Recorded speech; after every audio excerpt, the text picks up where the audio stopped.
Place Léo Lamberton et Sylvain Daubat. Ce matin, des familles de victimes sont arrivées sur les lieux de l'accident. Un moment très douloureux, car 4 ouvriers décédés sont toujours là, coincés sous les décombres. Avec un bilan de 5 morts et 6 blessés, l'effondrement de ce pont en construction a provoqué un choc en Andorre, et toute la journée, des habitants sont venus se recueillir.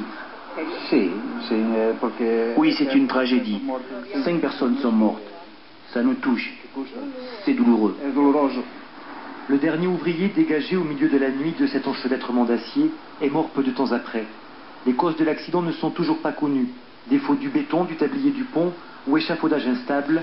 Pour le gouvernement andorran, l'urgence est d'éviter une nouvelle catastrophe.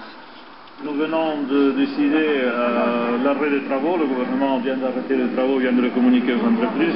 Nous exigeons le rapport technique de l'entreprise concernant la fiabilité de la reste de travaux jusqu'à l'embouchure du tunnel.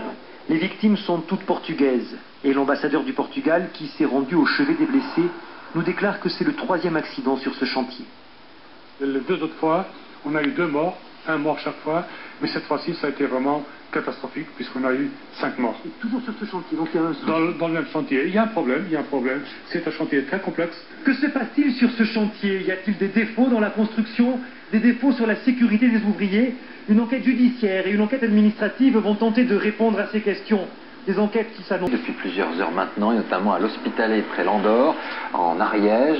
On attend jusqu'à 1 mètre dans les prochaines 24 heures à partir de 1000 mètres d'altitude.